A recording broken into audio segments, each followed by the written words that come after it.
Kendiden hepinize selamlar dostlarım. Adams Peak'ten sonra ben buraya geldim. Üçüncü günüm Kendi'de. Yani yürüyüşten sonra biraz yoruldum açıkçası. Özellikle bacaklarım. Yani 5200 basamak inince bacaklar bayağı bir zorlandı. O yüzden dinlenmekle geçiriyorum biraz. Aslında ben Kendi'de video çekmek istemiyordum. Fakat dün biraz çıkıp meydanda dolaşma fırsatı buldum. Lokal pazarı, yerel yaşamın olduğu bölge hoşuma gitti. O yüzden bu videoda size Kennedy'deki, Sri Lanka'daki işte bu bölgede bulunan yerel yaşamı göstermek istiyorum, paylaşmak istiyorum. Benim oldukça ilgimi çekti açıkçası burası. Hem modern hayatın hem de böyle sanki bir anda 100 yıl geriye gittiğiniz farklı bir hayatı bir anda aynı yerde görebiliyorsunuz. O yüzden gerçekten benim ilgimi çekti. Şu anda hostelimdeyim. 4 kişilik bir odada kalıyorum. Öyle göstereyim. Şu benim yatağım. Aslında bugün kimse rezervasyon yapmamış zaten. O yüzden eğer başka gelen olmazsa tek başıma kalacağım odada. Farklı bir hostelde kalıyordum ben aslında burada. Fakat daha merkezi bir konuma geçmek isterim. Çünkü sürekli gün içinde yürüyüp gidip gelmek biraz zor oluyor. O yüzden buraya geçmeye karar verdim. Şöyle size hostelin biraz iç kısmını göstereyim. Şu hemen yan kısmında banyo bulunuyor. Eski bir villa gibi düşünebilirsiniz burayı. Fakat oldukça temiz ve düzenli. Manzaramız da şu şekilde. Kendi gölü hemen şu aşağıda bulunuyor, yani birkaç yüz metre uzaklıkta. O yüzden oraya merkeze yakın olması bakımından benim için önemliydi. Bu tarafa geldim. Şurada da bir oturma alanı var yine. İşte yemek falan yiyebileceğiniz. Buralarda pek mutfak bulunmuyor açıkçası. Sri Lanka'da yaşadığım en büyük sıkıntı mutfağın olmaması. Yani burada elektrik giderleri anladığım kadarıyla fazla. İnsanlar genelde hep bunu söylüyorlar çünkü ben soru sorduğumda. O yüzden de muhtemelen hani kettle bile koymamışlar ama sıcak su istediğinizde veriyorlar. Fakat elinizin altında bir şeyin olup sizin kendi istediğinizde almanızla birilerinden sürekli rica etmeniz arasında fark oluyor açıkçası. Ben de çok rahat hissetmiyorum. Öyle, şimdi bir kahvaltı yapmaya çıkacağım dışarıya. Sonra yerel pazarın olduğu merkeze gideceğiz. Bugün oradaki yerel yaşamı beraber keşfedeceğiz dostlarım. Burası da evin dışı. Dediğim gibi burası 3 katlı falan bir villa. Aynı şekilde scooter kiralaması falan da yapıyorlar. Yemyeşil bir alanın içerisinde. Şu an kaldığım yerin adı Lazy Bear olarak geçiyor. Tambera'yı. Eğer gelip de kalmak isterseniz öneririm. Herhangi bir işbirliği falan yok. Yani ben günlük buraya ne kadar ödüyorum? 6 nokta bilmem ne dolar ödüyorum yani. 6,1 dolar mı ne ödüyorum? 1 kiloyu 1 dolara yakıyorlar. Çamaşırlarımı verdim. Artık benim Sri Lanka'daki son 3 günüm. O yüzden bir sonraki rotam için bir temizlenip paklanalım, hazırlanalım yeni rotamız için. İlerleyen videolarda zaten nereye gideceğimizi göreceksiniz. Çok uzun zamandır hayal ettiğim, merak ettiğim ülkelerden birine devam edeceğiz Sri Lanka'dan. Tahmin edenleriniz, bilenleriniz vardır belki.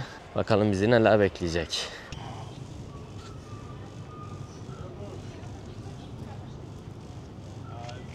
Göle geldim arkadaşlar ben. Kısa bir yürüyüş. Hemen bir 5 ile 10 dakika arası. 5 dakika falan yürüdüm. Bakın balıklar falan var şurada. Görüyorsunuzdur. Ördekler gidiyor. Gölün ortasında böyle ufak bir ada var. Bu gölün çevresine genelde insanlar çok fazla yürüyüşe geliyor. Şu ta karşı tepede bakın beyaz bir tane Buda heykeli bulunuyor. Büyük Buda heykeli. Gitmek isterseniz yani çok fazla gezilecek yer bulunuyor. Bakın balıklar doluşmuş hep buralarda. Aynı zamanda gölün hemen kenarında, yan kısmında şey bulunuyor. İşte diş tapınağı var meşhur. Burada işte akşamları genelde seremoni düzenliyorlar.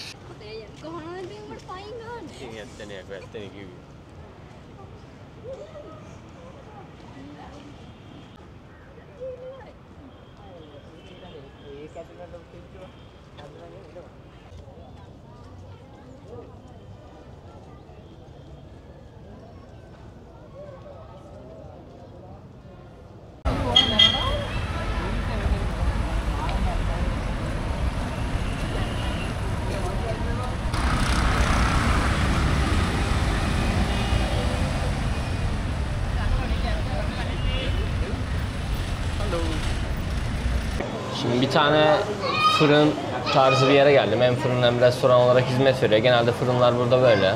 2 tane paratha söyledim. Bu işte ekmeği buranın diyebiliriz. Ekmek de var aslında burada da hani daha çok böyle restoranlarda falan tüketilen şey bu. Paratha. Yanında da dal köri söyledim. Mercimek körisi. Kahvaltıda böyle şeyler yiyorlar. O yüzden hani ben de dedim bunların usulüne uyalım. Genelde işte ekmeği koparıyorlar böyle mercimeğe banarak yiyorlar yani elle. Elimle mi yiyeceğim dayı diyorlar yani öyle burada elle yiyorlar genelde yemeği.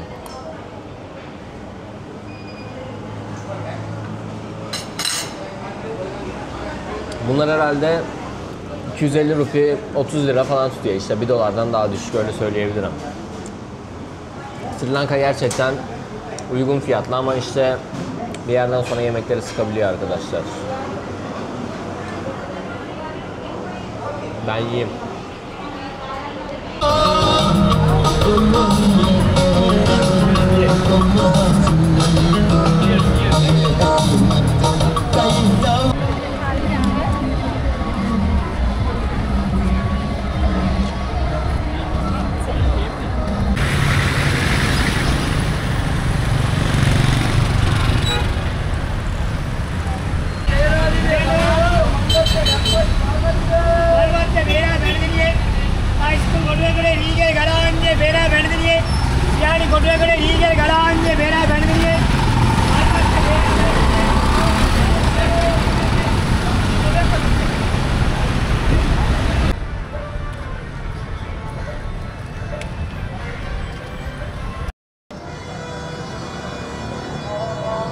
Evet, lokal pazara giriyorum arkadaşlar. Burada bakın yerel halk betel nut alıyor. Burada sıkça tüketiyorlar burada.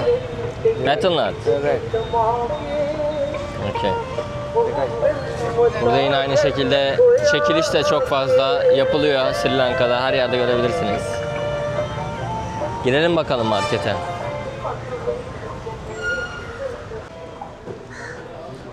Yemek yenilen yerel restoranlardan bir tanesi. Sri Lanka'da yemek bu şekilde yeniliyor.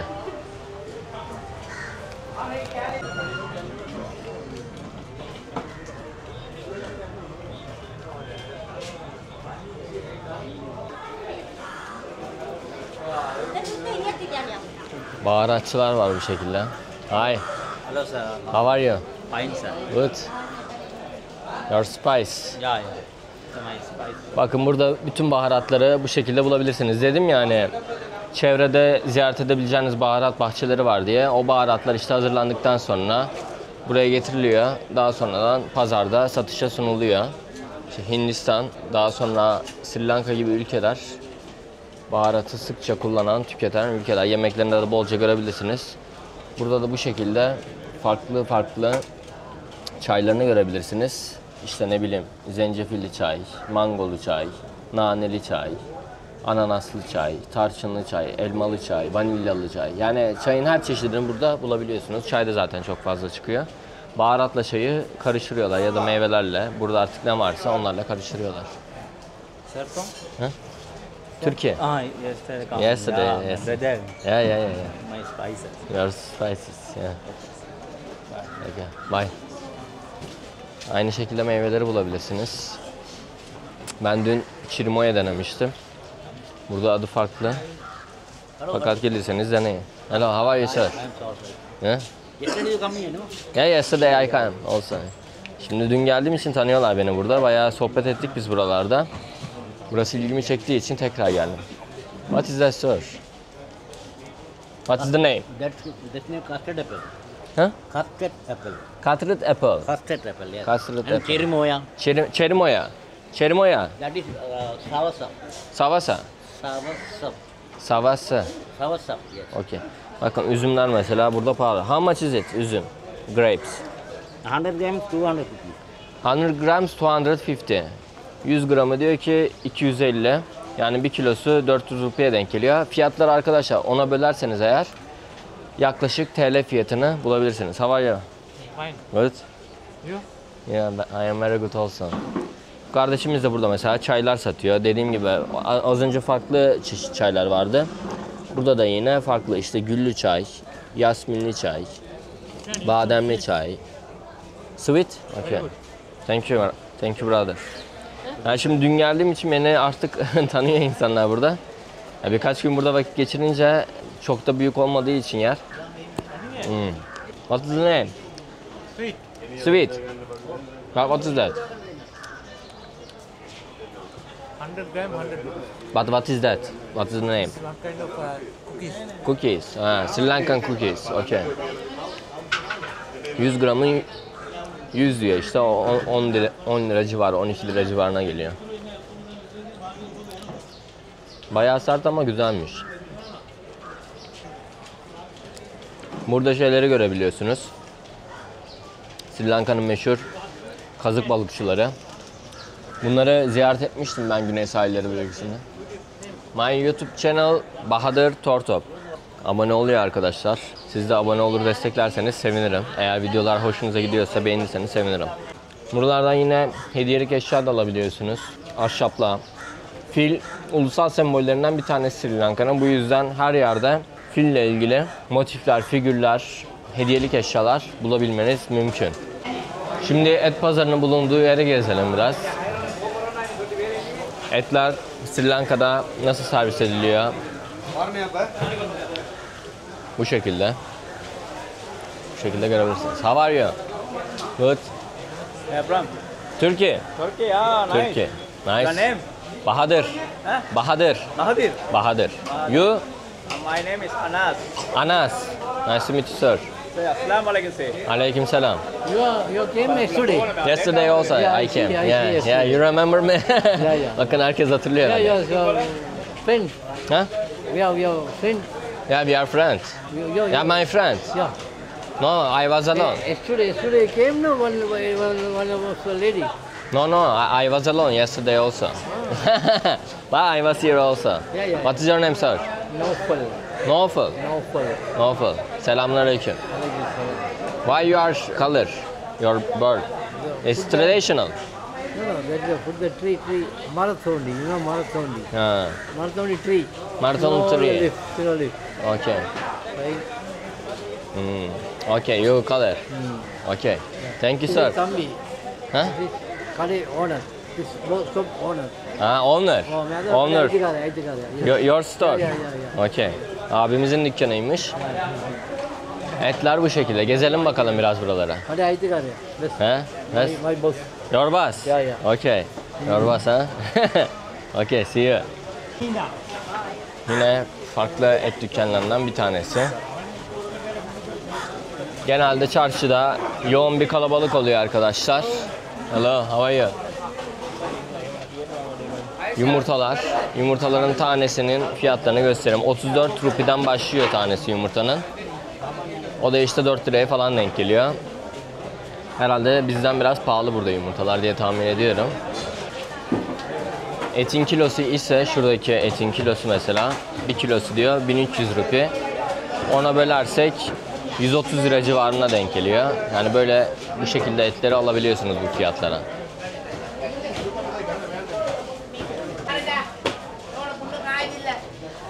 Buradaki etler açıkçası diğer yerlere göre daha taze gözüküyor. Buradaki aynı 1 kilosu 1200 rupi. Parçalıyorlar ve satışa sunuyorlar.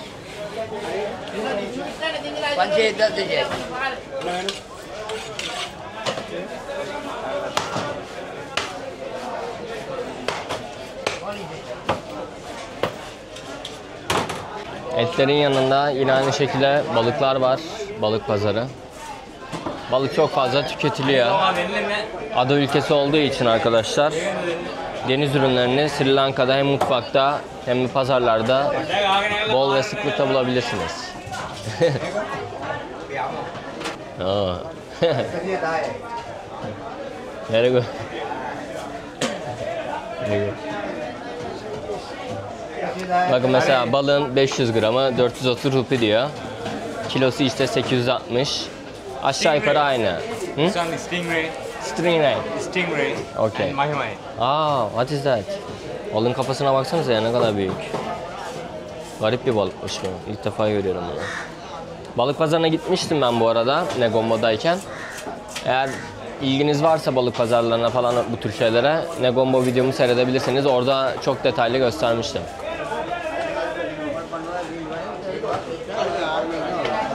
Naam? हाँ Name? Name. My name, my name Bahadır.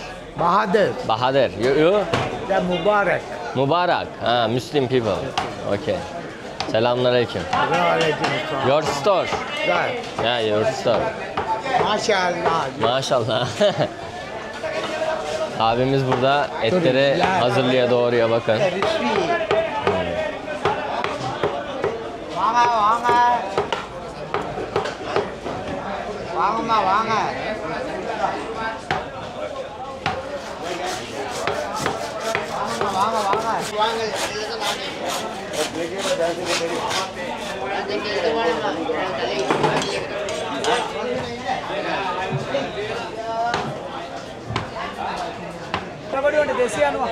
Burada bakın daha uygun fiyatlı balıklar da var.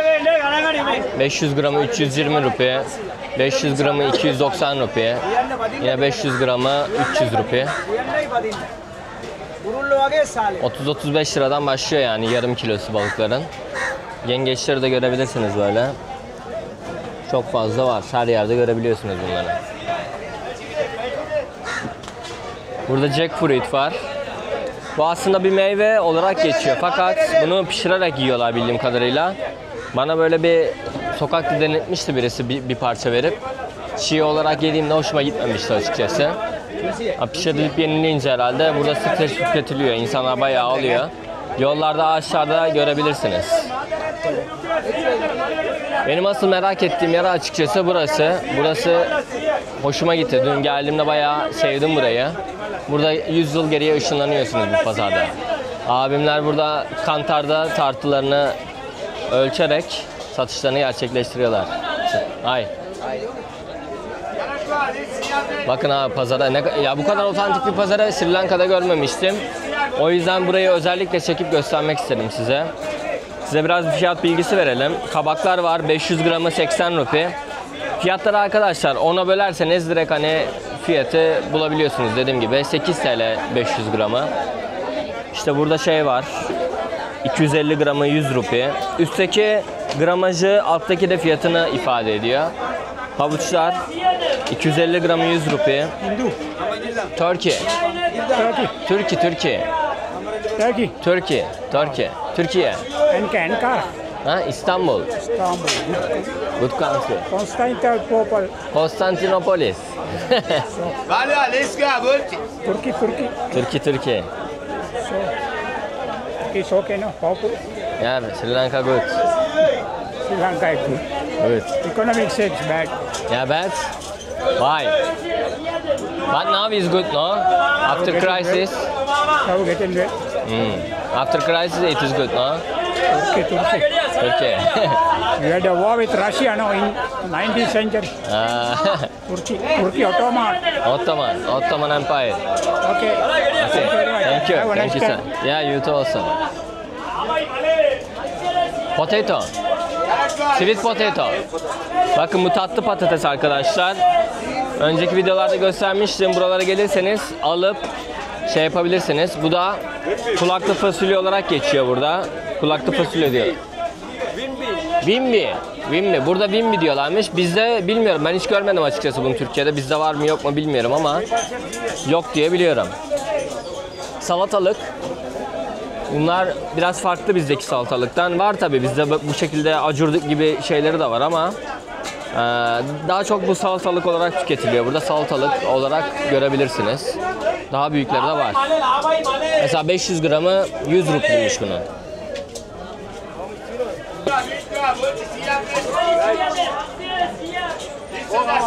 Domates 500 gramı yine 100 rupi.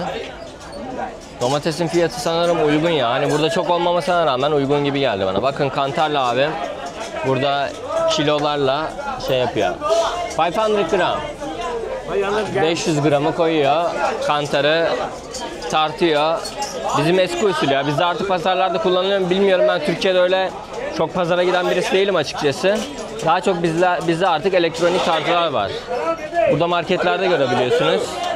pazarda bu şekilde kantarlı tartılar var. O yüzden çok ilgimi çekti benim burası. Selamünaleyküm.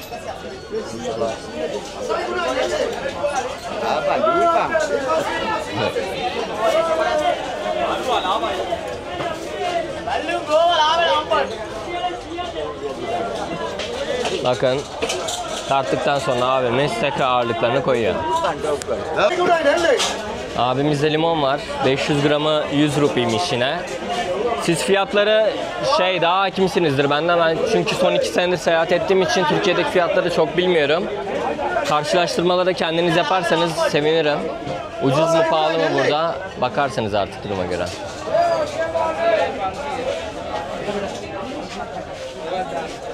Türkiye, do you know? Yeah, I know.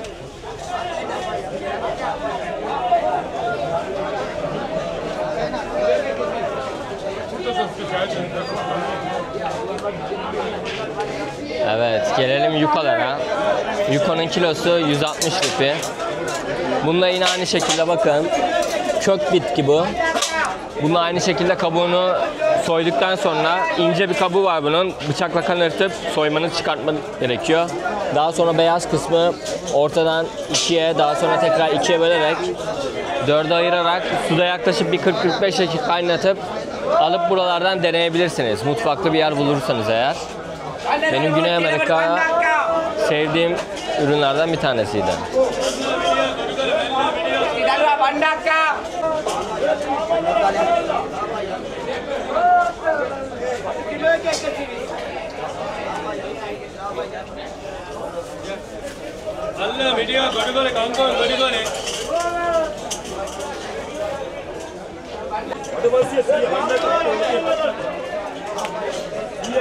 Sweet pot, baksanıza lifli bayağı. What is that sir? Yusa. Yusa. Yeah, Sri Lankan name koila and sambol curry. Curry. You are eating? Yeah. Okay. How you can cook this one? How you can cook? Yeah. It boil it? Boil it. And Boil it. sambol and curry. Sen curry. Sri Lankan name koila and dosa. Dosa. Okay. Thank you very much. Baksanıza ipli gibi ya. Thank you very much. Size biraz daha bakın buradaki bamyalar. Buradaki bamyalar büyük oluyor. Elimden anlayabilirsiniz boyutunu. 250 gramı 80 rupi. Burada sıkça tüketiliyor. Körisi yapılıyor. Abimiz burada biberlerden satıyor. Biberin gramı 100 rupi. Spicy. Burada yemeklerde sıkça kullanılan acılardan. Burada ise kurutulmuş balıklar var. Fiyatları işte 100 gram. 100 gram olarak yazılmış hepsi. İşte 100 rupi, 70 rupiden başlıyor. Çeşidine göre, boyutuna göre, türüne göre değişiyor fiyatlar. How are you? Good. Bizde en çok tüketilen sarımsak, soğan ve patates fiyatlarını söyleyeyim son olarak. Gramı 100 gramı 80 rupi demiş sarımsağın. Burada 250 gramı arpacık soğanın 150 rupi. Şurada patatesler var. Patatesin 500 gramı 120 rupi. Bir de burada büyük soğanlar var. 500 gramı 120 rupi. Hi sir. Fiyatlar bu şekilde.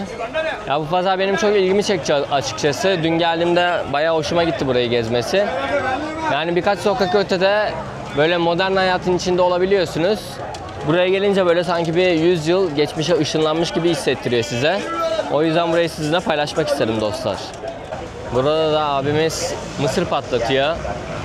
Popcorn 100 rupi. Şöyle bir paket mısır 100 rupiden satışa sunuluyor arkadaşlar. Bugün pazartesi günü. Ona rağmen bakın yoğun bir kalabalık var pazarda.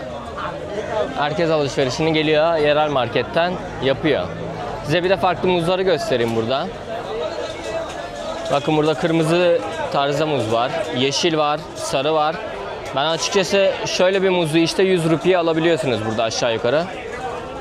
Yani o da 12 liraya falan denk geliyor. Düşünün bakın şu kadar muzu yani. Kilosu genelde burada 100 rupiden başlıyor. 150-200 artık yerine bölgesine göre değişebiliyor. Ama muzun genel olarak Sri Lanka'da ucuz olduğunu söyleyebilirim. Önceki pazar videolarında bu patlıcanları göstermiştim. Bana şey diyorlardı işte bilmiyor musun bunlar bizde de var falan diyorlar da ben görmedim yani. Türkiye'de hani çok kullanılan bir şey de değil. Bizdeki daha çok mor oluyor. Onu da göstereyim. 500 gramı 80 rupi patlıcanın. Kilosu 160 rupi. Aşağı yukarı 20 TL yani düşünebilirsiniz. Genel olarak sanki bana uygun gibi geldi sebze fiyatları. Siz de fiyatları karşılaştırıp yazabilirseniz sevinirim. Aşağı yukarı bizde bulunan birçok şeyi burada bulabiliyorsunuz. Ya da biraz daha farklısını bulabiliyorsunuz. Bakın bu yeniyor diyor abimiz. Bu muzun yaprağı. Ah, this one. For eating. Curry. Ah, cut. Sambal curry.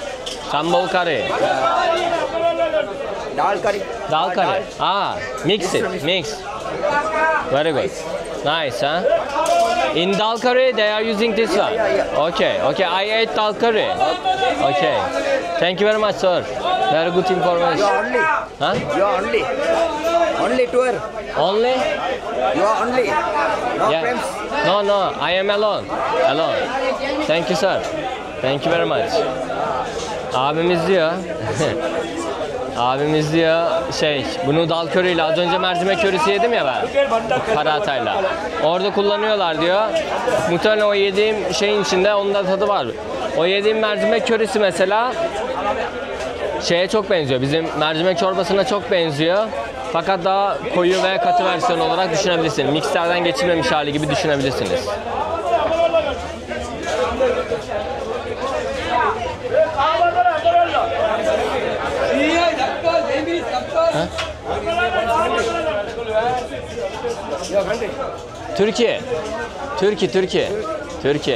Türkiye. You know? Good. Good. Sri Lanka very good. Very nice country. İnsanlar da çok sıcakkanlı. Sohbet ediyorlar. Paylaşıyorlar bilgilerini. Thank you sir. Bilgilerini paylaşıyorlar sağ olsunlar. İlgililer onlar da seviyorlar. What is that? Tell me. Tell me. Ah. What is that? I don't know. You guess. Curry leaves. Curry leaves. This one. Ah, you are cooking. Bunun ya yemeklerde sürekli bu yapraklardan çıkıyor. Kalbe iyi geliyor. It's good for heart, yeah? It's good for heart. Cholesterol. Okay. Clean. Healthy, yeah, cleaning. Okay. Bu muhtemelen ya damarları açan bir şey sanırım. Curry bladder. Curry? Yeah, I ate Turkey. I ate a lot in curry in Sri Lanka. Yeah. I saw a lot of on curries. You are using a lot. What is that? I don't know. What is that? Candle leaf. Bandal leaf. Candle leaf. You are eating also? No, this is put on the curries. Ah, put on the curries. Ah, okay. Put on the curries. It's cinnamon. I saw. They are cutting. You have a Yeah. turkey. We have also. But we don't have a lot. This one. Huh? This one. Bu neymiş? Dry candle leaf and curry leaf. This one dry. Cut and dry. Bakın arkadaşlar insanlar ne güzel bilgileri paylaşıyor ya. Bunu nerede kullandıkları önemli çünkü. Şunlar neredeyse her yemekte yiyoruz fakat bu kurutulmuş halini koyuyorlar yemeğe. Ben de o yaprakları hep ayıklıyordum. Geçenlerde bir tane arkadaşım dedi bana. Bu kalbe iyi geliyor dedi. Ye onu dedi. Koyma kenara dedi. Ondan sonra ben de yemeye başladım. Şimdi işte şeylerini de görmüş olduk. Canlı halini. Very good. Thank you very much. Good information. How did you find? My friend in Finland. Finland. This one. Ha, your friend. Bakın abi burada Türk rakısı koymuşlar da masaya. Onu gösteriyor bana. He went to the Turkey. From Turkey. Then grow it. Okay. Did you drink? Yes. How was it? Good? Perfect. Do you like? Okay. Thank you man. Nice to meet you too. Okay. Saç tıraşı da bu şekilde bakın Sri Lanka'da. Bu da güzel kesiyorlar ya saçı. Güney Amerika'daki kekolar gibi kesmiyorlar. Gayet güzel kesiliyor yani. İnsanların saçı da iyi. Bakın gösterebilirim kardeşin saçı. Güzel saçlar yani. 50-500 rupiye kesiyormuş işte, o da 50-60 lira civarına falan geliyor sadece saç kesimi. Ben ama bakıyorum burada genelde insanların saç kesimi güzel yani. O yüzden ben de bir kestirmek istiyorum ya. Şu kenarlar falan bayağı şey oldu. Ben şimdi bazı gittiğim ülkelerde kestirmiyorum çünkü şey oluyor orada. Bakıyorum abi güzel kesemiyorlar. Yani güzel olmadıktan sonra da çok kötü dursun daha iyi yani, anladınız mı? En azından benim tercihimle kötü dursun. Bakalım şimdi abiyi kesecek, ondan sonra bekleyeyim. Bir de ben kestireyim nasıl kesiyorlarmış. Yani bu arkadaş güzel kesiyor ya. Belli yani. Burada kestirebilirim ben. I am waiting you. Okay. Only here. Fade, low fade. 3-5 nation. 5 is good. 5 is good. Yeah. You know, like okay. Bakalım bir de biz tıraş olalım. Sri Lanka'da nasıl tıraş yapıyorlar. Güzel yapıyor ya, ben izledim yani. Diğer çocuğu bayağı güzel tıraş etti. Şu kulak üstleri falan sinir ediyor beni uzayınca. Kenarları bir kırptıralım.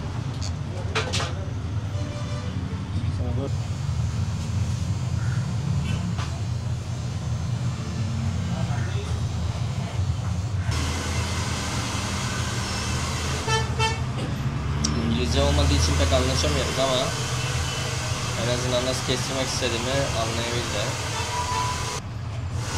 Very good. Okay, thank you. Yeah, thank you sir. Abiyle tıraş ettiler. Okay, thank you very much.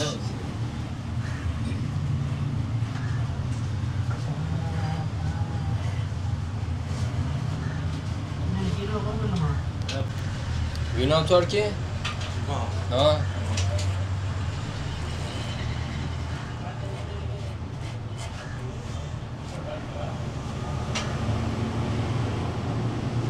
How many weeks Sri Lanka? How many months? Now in Sri Lanka 3 weeks totally. Yeah, more than 3 weeks. 3 days later I am going to India. India. Yeah. Güzel, makineyi güzel kullanıyor yani. Güney Amerika'da makineyi eline alan berberim diye dolaşıyordu. Burada güzel kesiyorlar. İnsanların saçları güzel yani, ben sokakta dikkat ediyorum. Güzel kesiyor abi burada saçı.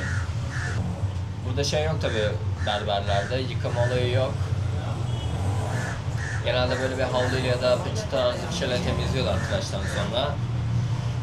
Sonra eve gidiyorsunuz zaten.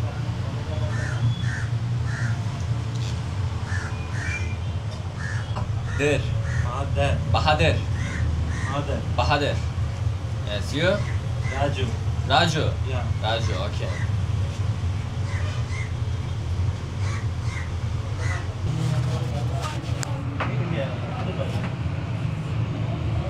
Just here, a little bit cut.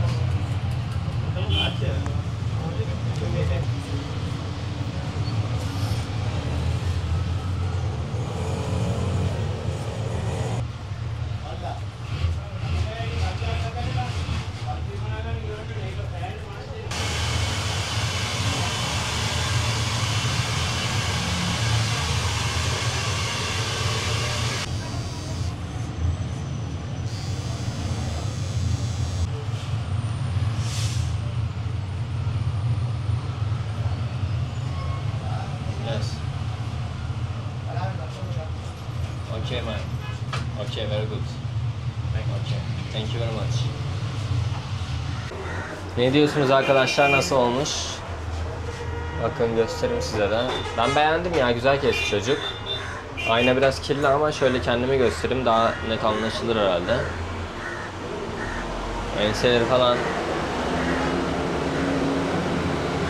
Ben bayağı sevdim ya, güzel kesti yani, hani nizami kesti. Güney Amerika'da tıraş olunca benim artık bir tıraş fobisi oluşmuştu, kestirmiyordum, saçlar uzundu orada. Buralarda güzel kesiyorlar. Kestiriyorum o yüzden. Bakın mesela arkadaş burada abiyi kesiyor. Gayet güzel kesiyor yani. Çocuk 17 yaşında daha. Ona rağmen güzel kesiyor. Thank you very much Raju. Okay. Güzel oldu, mutluyuz. 500 rupi demişti. 500 rupi herhalde saç sakal beraber galiba. Yanlış anladı galiba. Ben daha sonra sadece saçı kestirdim. Sakalla alakalı bir şey yaptırmayınca 400 aldı benden. O da 50 liraya falan denk geliyor, düşünün. Sri Lanka'ya işlerinizi ucuz halledebiliyorsunuz. Vallahi daha gösterecek de bir şeyim yok açıkçası burada. Artık buradan yeni ülkeye hazırlıklar olacak. Benim 3 gün sonra yolculuğum var. Herhalde anlamışsınızdır nereye gideceğimi, çocuk sordu. Bir sonraki videoda görüşmek üzere diyorum dostlarım. Yorumlarınızı bekliyorum. Bir sonraki videoya kadar kendinize iyi bakın. Hoşça kalın. Kendiden hepinize selamlar.